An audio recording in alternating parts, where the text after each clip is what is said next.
오늘은 우리 1부 예배 이어서 11시 2부 예배 때 침례식이 진행이 됩니다. 예수님을 구세주로 영접하고 예수님이 나의 주인이심을 고백하면서 그렇게 남은 모든 생애를 하나님께 소망 두고 살아가겠다라고 하는 분들이 11시 예배 때 모여서 같이 본인들의 신앙 고백을 하게 될 것이고, 그리고 이제 그 신앙 고백에 따라 침례를 받게 될 것입니다. 여러분들도 이미 여기 앉으신 대다수의 많은 분들이 침례를 이제 받으신 분들인 줄 압니다. 우리들이 침례를 받기 위해서는요, 신앙 고백을 해야 됩니다. 예수님이 나에게 어떤 분이신지, 내가 그분을 어떻게 받아들이고 어떻게 믿고 사는지에 대한 분명한 신앙 고백, 이 신앙 고백이 있고 그 고백에 따라서 이제 침례를 베풀게 되거든요. 오늘 여기 우리들이 읽은 이 사도행전 26장의 말씀, 그 앞에 25장, 그 앞에 24장, 계속해서 내용이 뭐냐면요, 사도 바울이 전도하다가 붙잡혀서 재판받는 내용입니다.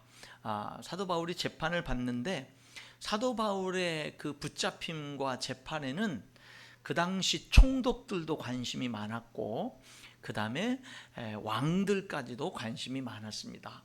더구나 사도 바울을 죽이려고 하는 사람들이 너무 많아서 그 죽음에서 사도 바울이 피할 방법이 없어서 그가 가지고 있는 로마 시민권을 활용하게 됩니다. 그래서 로마 시민권을 이용해서 로마 시민은 누구나 부당한 재판을 받는다라고 느껴지면 황제에게 직접 재판받는 것을 항소할 수 있는 그러한 권리가 주어져 있어서, 이 사도 바울은 이제 유대인들이 자기를 죽이려고 40명은 사도 바울을 죽이기 전에는 먹지도 마시지도 않겠다라고 하는, 먹지도 마시지도 않겠다라고 하는 그런 결단까지 했거든요. 그러니까 살아날 길이 없잖아요. 그래서 로마 군인들의 보호를 받기 위해서 이제 로마 황제에게 자기의 재판을 이제 의뢰하게 됩니다. 그래서 그는 이제 이스라엘 땅에, 팔레스틴 땅에서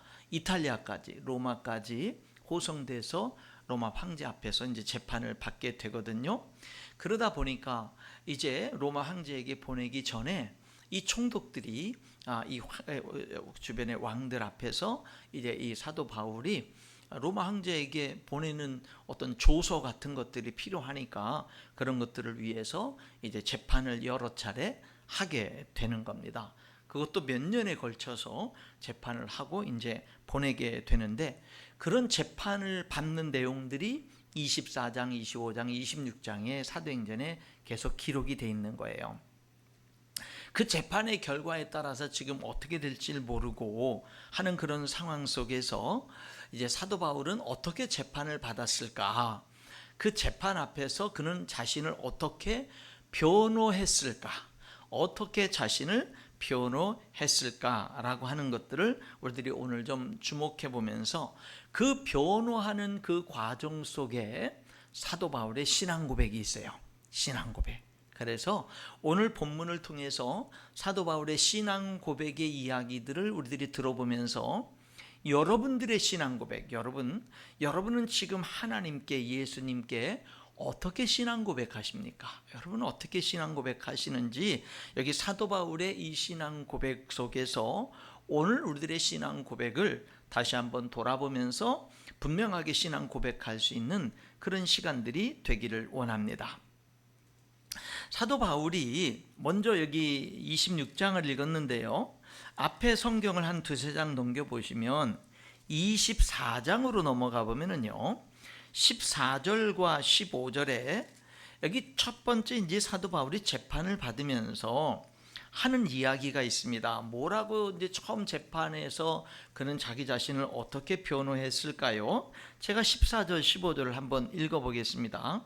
그러나 이것을 당신께 고백하리이다. 나는 그들이, 유대인 종교 지도자들이 이단이라 하는 도를 따라 조상의 하나님을 섬기고 율법과 선지자들의 글에 기록된 것을 다 믿으며 그들이 기다리는 바 하나님께 향한 소망을 나도 가졌으니 곧 의인과 악인의 부활이 있으리라 함이니이다. 이것으로 말미암아 나도 하나님과 사람에 대하여 항상 양심의 거리낌이 없기를 힘쓰나이다. 이렇게 고백을 하고 있지요.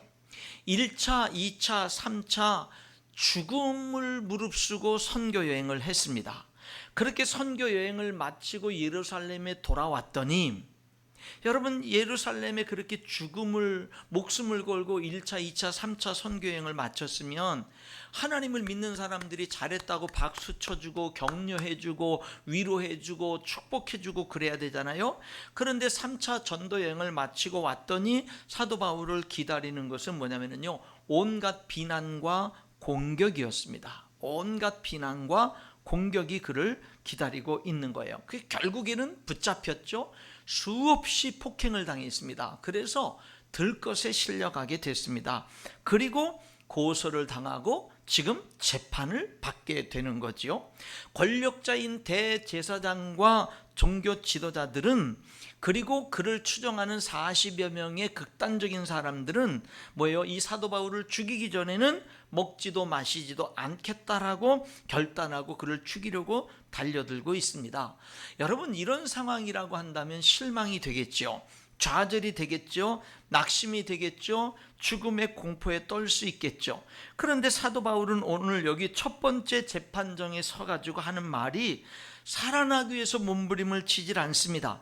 오히려 자기가 지금 이 처한 상황이 이런 절호의 기회가 없어요. 이 총독 앞에서, 이 천부장, 이 높은 그 신분을 가진 그런 사람들 앞에서 그들에게 전도할 수 있는 기회가 흔하지 않잖아요. 근데 지금 그들은 재판해야 되고 사도 바울의 변호를 들어야 되고, 사도 바울은 공식적으로 합법적으로 자기를 변호할 수 있지 않습니까? 로마 시민권을 가지고. 그 기회를 자기가 살아나기 위해서 몸부림치질 않고 어떻게 하는 거예요? 복음 전할 기회로 삼는 거예요. 그래서 가장 먼저 뭐를 하는 겁니까?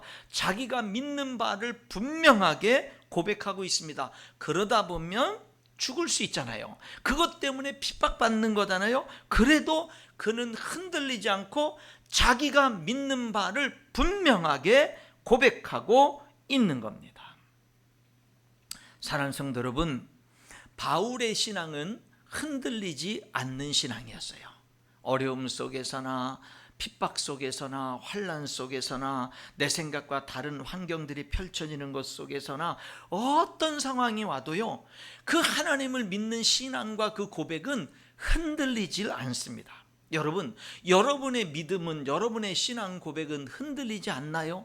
여러분들의 신앙 고백은 위험할 때는 또 변화되고 흔들리고 여러분 상황들에 따라서 흔들립니까? 아니면 여러분들의 신앙 고백 역시 어떤 상황에서도 흔들리지 않으며 어떤 상황에서도 분명하게 고백되어지고 있습니까? 여기 바울의 신앙은 그랬습니다. 바울의 신앙 고백은 흔들리지 않았고 변함이 없었습니다. 분명했습니다. 여러분, 우리도 그래야 됩니다. 왜 그래야 될까요? 왜 그래야 되냐면 하나님의 사랑이, 하나님의 진리가, 하나님의 생명이 우리가 당한 모든 환경보다 크기 때문에 그렇습니다. 그분의 사랑이 커요. 여러분, 그분의 구원이, 그분의 진리가 훨씬 더 큽니다. 그러니까 이 하나님을 믿는 사람들은요, 이 세상에 어떤 일들을 당해도, 어떤 이해할 수 없는 일을 만나도 그 믿음은 흔들리질 않는 거예요. 그 신앙 고백은 흔들리지 않는 겁니다. 여러분, 이것이 바로 올바른 믿음이에요. 여러분의 믿음이 그런 믿음이 될 수 있기를 주님의 이름으로 축원합니다. 흔들리지 않는 거예요. 변함이 없는 거예요. 변함이 없는 겁니다. 에베소서 6장 24절에 우리 주 그리스도 예수를 변함없이 사랑하는 모든 자에게 은혜가 있을지어다. 우리 주 예수 그리스도를 어떻게 사랑하는 자? 변함없이 사랑하는 모든 자에게 은혜가 있을지어다 라고 이렇게 말하고 있는 거예요.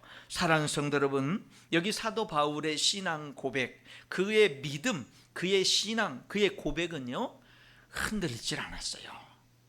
변함이 없었어요. 그의 주변 환경은 어떤 때는 사람들이 신이라고 하고, 어떤 때는 돌로 쳐서 죽이고, 어떤 때는 비난하고, 어떤 때는 고난에 죽을 위험에 빠지고 수많은 일들을 당하지만 하나님께 향한 그의 믿음은 흔들리지 않는 거예요. 변하지 않는 겁니다. 그리고 사람들 앞에서 지금 이와 같은 사느냐 죽느냐는 재판정에 서가지고, 사람이 여러분 죄인이라고 붙잡혀가지고 사람들이 그 법정 바깥에는 죽이려고 달려들고 있고, 법정 안에서는 지금 자기는 아무런 힘이 없는 가운데에서 지금 그런 처한 상황 속에서 어떻게든지 살기 위해서 몸부림을 칠 텐데, 여기 사도 바울은 어떻게 하는 거예요?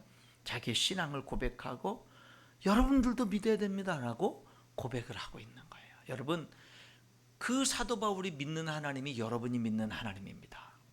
우리들의 믿음이 그렇게 흔들림이 없어야 되는 거예요. 자, 그렇게 이제 흔들리지 않는 그런 고백의 내용을 한번 구체적으로 14절에 이것을 당신께 고백하리이다.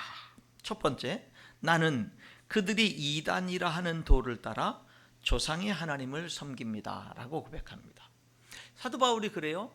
여기 지금 나를 고소하고 죽이려고 하는 유대인들도 조상의 하나님을 믿고 섬깁니다. 나도 그들과 같은 조상이 섬겨왔던 그러한 우주 만물을 창조하신 하나님을 나도 섬깁니다. 그런데 나와 그들이 다른 점은 뭐냐면, 나는 그들도 나도 똑같은 하나님을 섬기는데, 그런데 내가 그들과 다른 점은 뭐냐면, 나는 예수 그리스도의 도를 따라 섬깁니다. 그들이 말하는 이단의 도를 따라 섬깁니다 라고 하는 이 이단의 도를 따라라고 하는 것은, 지금 유대인들은 예수님을 십자가에 못 박아 죽였단 말입니다. 이단이라고 하고. 근데 사도 바울은 뭐라는 거예요? 나는 지금 여지까지 전통적으로 수천 년 동안 내려온 유대인들이 믿는 하나님의 도는 우주 만물을 창조하시고 유대인들만의 하나님, 유대인들만의 하나님. 그래서 이방인들이 만약에 하나님을 믿고자 하면은 그들도 유대인으로 개종을 해가지고, 그래서 이제 하나님을 섬겨야 되는데, 이방인의 하나님은 아니고 유대인들만의 하나님. 이 유대인들은 그런 하나님을 믿는데, 사도 바울이 여지까지 그렇게 자기도 유대들처럼 그런 하나님을 믿어왔는데, 십자가에 죽으시고 부활하신 예수님을 만나고 보니까 하나님은 유대인들만의 하나님이 아닌 거예요. 온 우주 만물 모든 사람들의 하나님인 거예요. 유대인들만 하나님의 백성이 되는 게 아니에요. 모든 전 세계 모든 나라 모든 사람들이 다 하나님의 백성이 될 수 있는 거예요. 유대기로 개종해야만 하나님의 백성이 되는 게 아니에요. 누구든지 어느 나라에 있든지 예수님을 자신의 구세주와 주인으로 믿으면 하나님의 자녀가 되는 거예요. 이게 복음인 거예요. 이 복음을 깨닫고 나서 사도 바울은 뭐예요? 이제는 하나님을 믿어도 여지까지 전통적으로 유대인들이 믿었던 그런 방법으로 하나님을 믿는 게 아니라, 유대인들이 이단이라고 매도하고 있는 예수 그리스도를 통해서 나는 하나님을 믿는 거예요. 우리를 위해서 십자가에 우리들의 모든 죄값을 지불하시고 죽으신 예수 그리스도, 그분을 믿으면 누구든지 구원을 받고 죄 용서함을 받고 하나님의 자녀가 되고 영생을 얻는다라고 하는 이 복음을 내가 알았어요. 그래서 나는 이제는 하나님을 여전히 믿고 섬기는데, 이제 내가 나를 죽이려고 달려드는 저들과 다른 점은 뭐냐면, 나는 이제 하나님께 나아가도 나를 위해서 죽으시고 부활하신 예수님을 통해서 하나님께 나아가고, 나는 이제 하나님을 믿어도 나를 위해서 죽으시고 부활하신 예수님을 통해서 하나님께 나아가고 하나님을 믿는다라는 거예요. 그게 바로 그들이 이단이라, 유대인들이 이단이라 하는 도를 따라서 조상의 하나님을 섬긴다라고 하는 뜻입니다. 이것이 사도 바울의 고백이에요. 뭐예요? 나 하나님을 믿습니다. 근데 그냥 막연하게 그냥 하나님 계신 것 같아. 하나님이 반드시 계신 것 같아. 그래서 하나님을 믿는 게 아니라, 나를 위해서 십자가에 죽으시고 부활하신 예수님을 통해서 하나님을 믿습니다. 그분 앞에 나아갑니다 라는 것이 사도 바울의 고백이었던 것입니다. 여러분, 저와 여러분도 하나님께 나아갈 수 있습니다. 유대인이 아니어도 예수 그리스도를 통해서 예수님을 믿음으로 하나님 앞에 나아갈 수가 있습니다. 예수님을 믿음으로 예수님을 통해서 하나님의 자녀가 될 수 있는 겁니다. 이것이 사도 바울의 그 죽음 앞에서 재판을 받으면서의 분명한 고백이었습니다. 여러분, 이것이 여러분의 분명한 고백이 될 수 있기를 주님의 이름으로 축원합니다. 예수님은 그랬죠. 나로 말미암지 않고는 아버지께로 올 자가 없느니라. 예수님이 아니곤 하나님께 갈 수 없어요. 여러분의 모든 죄를 다 대신 그 값을 치르시고 대신 죽으신 예수님이 아니고는 하나님 앞에 갈 수 없어요. 우리는 예수님을 통해서 하나님께 나가는 거예요. 예수님을 통해서 하나님을 믿는 거예요. 예수님을 통해서 하나님의 자녀가 되는 거예요. 예수님을 통해서 여러분 모든 죄사함을 받을 수가 있는 겁니다. 두 번째, 사도 바울은 그 목숨을 걸고 무엇을 고백합니까? 14절입니다. 나는 율법과 선지자들의 글에 기록된 것을 다 믿습니다. 율법과 선지자들의 글에 기록된 것, 구약 성경을 얘기합니다. 이 시대에 아직 신약 성경이 완성되질 않았거든요. 구약 성경을 얘기합니다. 그러니까 이 말은 뭐냐면 나는 성경이 하나님의 말씀인 걸 믿습니다 라는 고백이에요. 성경이 하나님의 말씀인 것을 믿습니다. 디모데후서 3장 16절에 사도 바울은 이렇게 말했죠. 모든 성경은 하나님의 감동으로 된 것으로 교훈과 책망과 바르게 함과 의로 교육하기에 유익하니. 그러니까 사도 바울은 그래요. 신구약 성경, 오늘 우리들이 말하면 신구약 이 성경 66권은 하나님이 우리에게 주신 하나님의 말씀입니다. 진리의 말씀입니다. 생명의 말씀입니다. 내 삶의 기준입니다 라는 거예요. 기준. 여러분, 이 성경을 뭐라고 얘기하냐면 캐논이라고 얘기해요. 캐논이 뭐냐면 자라는 뜻이에요. 자. 여러분의 인생의 잣대는 성경인 거예요. 대한민국의 법보다 더 위에 있고 세상의 그 어떤 것보다 더 위에 있는 진리의 하나님의 말씀이 성경이거든요. 그러니까 여러분들은요, 여러분의 인생이 지금 잘 살고 있나 못 살고 있나, 제대로 살고 있나 제대로 살지 못하고 있나, 내가 지금 생각하는 이것이 옳은가 그른가, 내가 걸어가고 있는 이 길이 옳은 길인가 그릇된 길인가, 여러분 이런 것들을 여러분들은 어떻게 여러분들이 그런 모든 것들을 구별할 수 있느냐, 분별할 수 있느냐, 그 기준이 뭐냐? 성경인 거예요. 성경인 겁니다. 여기 사도 바울의 고백이 그거예요. 뭐냐면 나는 성경이 하나님의 말씀인 것을 믿습니다 라는 거예요. 여러분, 오늘 우리들에게 이 시대는 얼마나 변해가는지 모릅니다. 국회의원들에 의해서 여러분 여지까지 우리가 올바른 것이라고 믿어왔던 법들은 계속해서 바뀌어져 가고 있습니다. 여러분, 그러나 이 성경은요, 옛날이나 지금이나 1.1획도 변하지 않고 그대로 이루어지는 하나님의 말씀인 거예요. 사랑하는 성도 여러분, 이 성경을 여러분들의 삶의 기준으로 붙잡고 살아갈 수 있기를 주님의 이름으로 축원합니다. 성경 말씀 알기에 힘쓰고 성경 말씀대로 순종하기에 힘쓰고, 성경이 그렇다면 그런 거고 성경이 아니라면 아닌 거고, 성경 말씀이 내 삶의 기준이고, 그래서 내 삶은 믿음으로 이 성경 말씀을 받아들이고 이 성경 말씀에 순종하는 삶을 살아가는 겁니다. 여기 사도 바울의 두 번째 고백이 뭐였다고요? 나의 성경, 하나님의 말씀은, 이 성경은 하나님의 말씀입니다. 내 삶의 기준은 성경입니다 라고 하는 것이 사도 바울의 고백이었습니다. 세 번째 신앙 고백입니다. 15절입니다. 24장 15절. 그들이 기다리는 바 하나님께 향한 소망을 나도 가졌으니 나에겐 하나님의 소망이 있습니다. 나에겐 하나님의 소망이 있습니다. 곧 의인과 악인의 부활이 있으리라 함이니이다. 의인의 부활, 여러분 영생의 소망이 있죠. 악인의 부활, 심판이 있죠. 그러니까 나는 하나님께 향한 소망이 있어요. 나는 여러분, 어떤 사람들은 이 세상의 물질, 세상의 권력, 세상의 어떤 소망은 있는데 하나님의 소망은 없는 사람이 있어요. 사도 바울은 뭐예요? 나는요, 하나님의 소망이 있는 사람입니다. 난 부활의 소망이 있는 사람이에요. 이 세상 삶이 끝이 아닌 걸 난 알아요. 나에겐요 하나님의 소망이 있어요. 나에게는요 부활의 소망이 있어요. 사람이 한 번 죽는 것은 사람에게 정해졌고 그 외에는 심판이 있다는 것을 나는 믿습니다. 나에게는요 하나님의 소망이 있어요. 여러분, 그렇게 지금 고백을 하고 있는 겁니다. 그렇게 지금 재판을 받으면서 이제 이렇게 고백들을 합니다.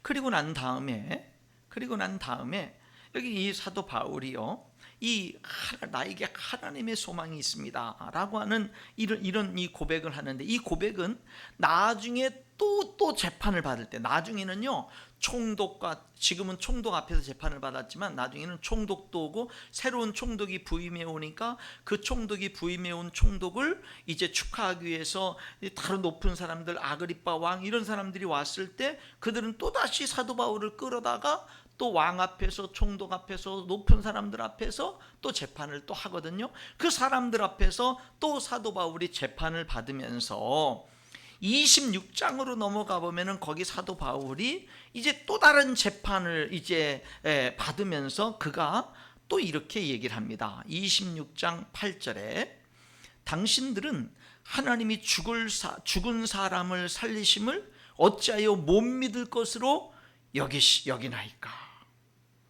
26장 22절 23절 하나님의 도우심을 받아 내가 오늘까지 서서 높고 낮은 사람 앞에서 당신들처럼 높은 신분들과 낮은 신분을 가진 사람들 앞에서 증언하는 것은 곧 그리스도가 고난을 받으실 것과 죽은 자 가운데서 먼저 다시 살아나사 이스라엘과 이방인들에게 빛을 전하시리라 함이니이다. 이스라엘과 이방인들에게 진정한 생명의 빛, 구원의 빛은 죽으시고 부활하신 예수님입니다. 죽음으로 끝이 아닙니다. 부활이 있습니다. 죽음 너머에 우리의 진짜 본향인 천국이 있습니다. 요한복음 14장 2절 3절에 예수님이 내가 너희를 위하여 거처를 예비하러 가노니 가서 너희를 위하여 거처를 예비하면 내가 다시 와서 너희를 내게로 영접하여 나 있는 곳에 너희도 있게 하리라 말씀했거든요. 사랑하는 성도 여러분, 우리에겐 살아있는 천국의 소망이 있는 줄 믿습니다. 죽음으로 끝이 아닌 거예요. 이 고백이 분명할 때 우리들은 이 땅에서 믿음으로 살아갈 수가 있는 겁니다. 이렇게 세 가지 고백을 했잖아요. 이 고백을 했더니 여기 24장으로 다시 한번 돌아보면은요, 이제 고백을 합니다. 그리고 난 다음에 이제 1차 재판이 끝나고 여기 24장 24절에 보면 수일 후에 이 벨릭스 총독이 결혼한 아내는 유대 여자예요. 그러니까 이스라엘에 대해서 많은 관심이 있고 많이 알겠죠. 그래가지고 또다시 사도 바울을 불러서 이제 예수 그리스도의 도를 듣습니다. 그때 25절에 24장 25절에 사도 바울이 이 벨리스 총독에게 전도를 합니다. 뭐라고 하냐면 바울이 의와 절제와 장차 오는 심판을 강론하니. 그래서 이번에는 재판이기라기보다는 이제 유대인 아내와 불러다가 전도하는, 예수님 믿는 도를 듣는 거예요. 이 총독이 관심을 가지고 있어요. 아마 자기의 그 앞부분에 재판받을 때 신앙 고백 이런 것들이 영향을 미쳤을 거예요. 그러니까 관심이 있어요, 예수 믿는 도에 대해서. 그래서 불러다가 이제 전도를 받아요. 그런데 의에 대해서, 하나님의 의에 대해서 강론하고, 예수 믿는 사람들, 우리 하나님을 믿는 사람들은 이 땅에 사는 동안에 절제하는 삶을 살아야 된다는 것들을 강론하고, 그리고 우리들의 삶은 하나님이 우리들에게 자유를 주신 것처럼 반드시 자유에는 책임이 따르기 때문에 우리 인생에는 반드시 하나님 앞에 서서 심판받는 심판이 있다라는 것. 그래서 의와 절제와 장차 오는 심판에 대해서 강론하니까 이 벨리스 총독이요, 두려운 마음이 생긴 거예요. 하나님께 대한 두려운 마음이 생깁니다. 그래서 25절 중간에 보면 벨릭스가, 총독이 두려워하여 대답하되 지금은 가라, 내가 틈이 있으면 너를 부르리라. 여러분, 이 벨릭스 총독은 결단하지 않습니다. 하나님이 계신 것 같기도 하고, 정말로 의에 대해서, 그리고 이 총독으로서 얼마나 문란한 삶을 살았겠어요. 절제에 대해서, 이 심판에 대해서 강론하니까 이 거룩한 하나님의 두려움이 왔어요. 그때 결단해야 되는데 결단해야 될 때 결단을 못한 거예요. 여러분들이 예수님 믿는 것도 결단해야 될 때 결단해야 되고요. 그리고 여러분들이 신앙생활에 하나님의 뜻에 순종하는 것도 결단할 때 결단해야지, 그 결단의 때를 놓치면요 다시 안 오는 경우가 많습니다. 다시 안 오는 경우가 많습니다. 그래서 뭐든지 하나님과의 관계 속에서 결단해야 될 때 결단해야 되는데, 이 총독이 결단을 못한 거예요. 밀어버린 겁니다. 밀어버린 거예요. 여러분, 그럼 이 총독은 어떻게 됐을까요? 결단을 못하고 그 다음 절에 보니까 26절에 결단을 못하면서 또 뭐냐면은 26절에 동시에, 두려움과 동시에 뭐가 오냐면 또 바울에게서 돈을 받을까 바라는 거로 더 자주 불러 같이 이야기하더라. 그러니까 뭐냐면요, 계속 한편으로는 뭐예요? 야, 나는 너를 놓아줄 권세도 있고 너를 죽일 권세도 있어. 그러니까 자꾸 뭐를 계속 바라는 거예요? 계속 말을 길게 끌면서 뇌물을 바라는 거예요. 그러니까 그러니까 이 두 가지가 계속 겹쳐요. 뭐냐면은 사도 바울의 말을, 전도에 대한 말을 자꾸 들으면은 두렵기도 하고 믿어야 될 것 같기도 하고, 그런데 결단을 안 하고, 동시에 또 사도 바울에게서 뇌물을 받기도, 또 이놈이 왜 뇌물을 안 주지 기대도 하고, 그러다가 다 놓쳐버립니다. 27절, 2년이 지납니다. 이태가 지난 후 보르기오 베스도가 벨릭스의 소임을 이어받으니 총독이 바뀝니다. 이제 베스도 총독이 벨릭스 총독이 이제 떠나가고 베스도 총독이 오죠. 그래서 벨릭스가 유대인의 마음을 얻고자 하여 바울을 구려야 되니, 누구를 마음에 얻고자 하여? 유대인들의 마음을 얻고자 하여. 그러니까 여러분, 이 벨릭스 총독은요 사도 바울의 그 전하는 그 전도에 관심이 있었어요. 근데 뇌물도 바라고 유대인들의 마음도 얻어야 돼요. 너무 많아요. 그러니까 하나님께 나가는데 너무 걸림돌들이 많아요. 세상에 포기하지 못하고 내려놓지 못하는 그런 것들이 너무 많아요. 그러니까 결국에 어떻게 돼요? 다 놓쳐버렸어요. 하나님의 축복의 길들을, 여러분, 이렇게 위대한 하나님의 사람과 독대하면서 복음을 들을 수 있는 기회가 아무에게나 주어지겠습니까? 2년 동안, 그렇게 긴 세월 동안 감옥에 가둬놓고 언제든지 원할 때 불러가지고 듣는데, 그런데 여러분 다 놓쳐버리는 이런 모습을 봅니다. 여러분, 이 벨릭스 총독 자리에 앉아있고 사도 바울은 그에 의해서 죽느냐 사느냐에 목숨이 달려있는데, 이 벨릭스 총독이 여러분은 행복하다 생각하십니까? 이 벨릭스 총독의 삶이 부럽다고 생각하십니까? 이 삶이 성공한 삶이라고 생각하십니까? 여러분, 이제 총독이 바뀌었습니다. 그래서 총독이 바뀌고 새로운 총독이 오니까 25장이에요. 베스도 25장 1절, 베스도가 새로운 총독이 부임하자마자 3일 만에 여기 대제사장과 이전의 유대인들의 높은 사람들이 또 사도 바울을 고소하는 거예요. 왜? 이전의 총독은 사도 바울을 죽이려고 하진 않았거든요. 그러니까 새로운 총독이 오자마자 늑대들처럼 달려드는 거예요. 죽이려고, 또 새로운 총독에게. 그래서 또다시 뭐예요? 재판이 또 이어집니다. 그리고 이제 13절, 25장 13절에 여러 날이 지난 후에 아그리빠 왕과 버니게와 베스도가 또 이제 문안하러, 이 총독을 문안하러 가이사랴에 옵니다.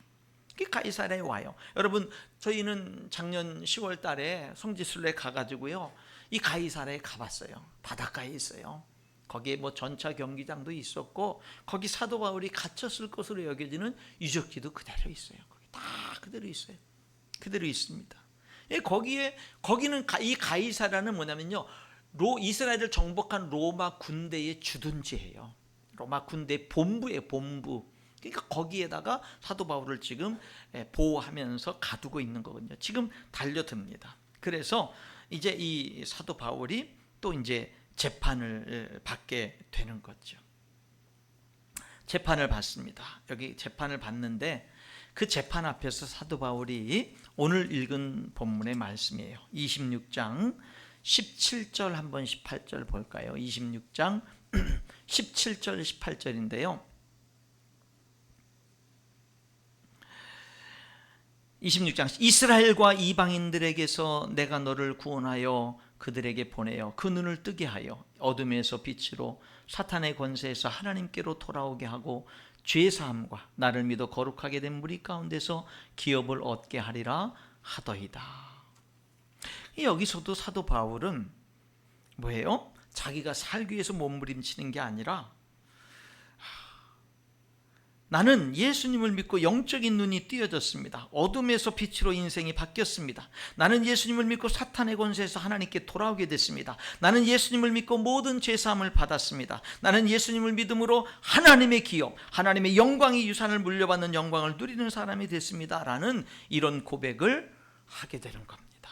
총독 앞에서, 왕들 앞에서.